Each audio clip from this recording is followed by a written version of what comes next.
नमस्कार शेतकरी मित्रांनो, या व्हिडिओमध्ये मी तुम्हाला आपल्या मोगरा पिकावर थीपचा अटॅक होतो आणि त्याचं तुम्ही 100% नियंत्रण कसे करू शकता याची मी माहिती देणार आहे. त्याच्यामुळं हा व्हिडिओ माझा पूर्ण बघा आणि तुम्हाला जर ही माहिती आवडली असेल तर माझ्या चॅनल सबस्क्राईब करा, व्हिडिओ इतर लोकांना शेअर करा आणि माझ्या व्हिडिओला लाईक करा.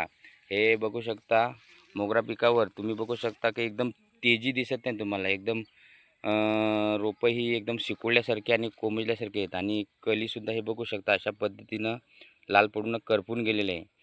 तर हे मोगरा पिकामध्ये होण्याचं कारण तुम्हाला सांगतो की आपल्या पिकावर थीपचा हेवी अटॅक होतो आणि त्याच्यामुळं आपलं मोगऱ्याची रोपं ही तजेलदार दिसत नाही, कलीसुद्धा एकदम छोट्या प्रकारची असते. आता हे बघू शकता एकदम छोटी आणि याच्यासारखे. तर तुम्हाला एका औषधाची फवारणी करायला लागेल.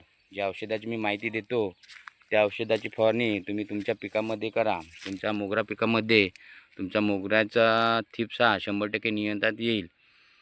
तर तुम्हाला तुमच्या पिकावर मोगऱ्याचं आक्रमण आहे का नाही हे बघण्यासाठी तुम्हाला बघू शकता हा आपला मोबाईल आहे. तर हा मोबाईल तुम्ही बंद करायचा आहे, डिस्प्ले बंद करायचा आहे. काल्या डिस्प्लेवर तुम्ही याचा हा शेंडा बघू शकता.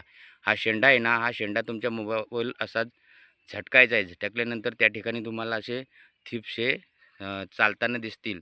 तेव्हा समजायचं तुम्ही का तुमच्या पिकावर थिपचा अटॅक आहे आणि तुम्हाला त्याचं नियंत्रण करण्यासाठी हे डिस्प्लेवर बघू शकता हे सोलोमन आहे आणि सोलोमनमध्ये 19.81% इमिडाक्लोरोपिड हे केमिकल आहे आणि त्याच्या जोडीला 8.49% बीटा सायलोथ्रिन हे केमिकल आहे.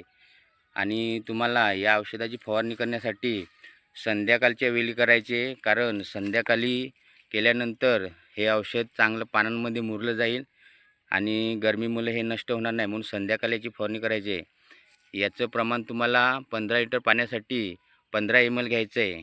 15 ml सोलोमन चांगलं पाण्यामध्ये मिक्स करून तुम्ही तुमच्या मोगरा पिकामध्ये याची फवारणी करा. याची फवारणी करण्यासाठी तुम्हाला हे बघू शकता या अशा पद्धतीने पान आहे. तर याचं पानावर द्रावण हे पडलं पाहिजे.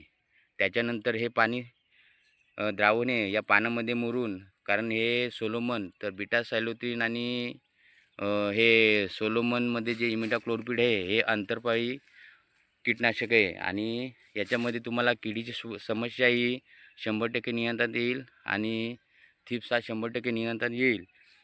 या व्हिडिओमध्ये मी जी माहिती दिली आहे ती तुम्हाला आवडली असेल तर माझ्या चॅनलला सबस्क्राईब करा, व्हिडिओ इतर लोकांना शेअर करा आणि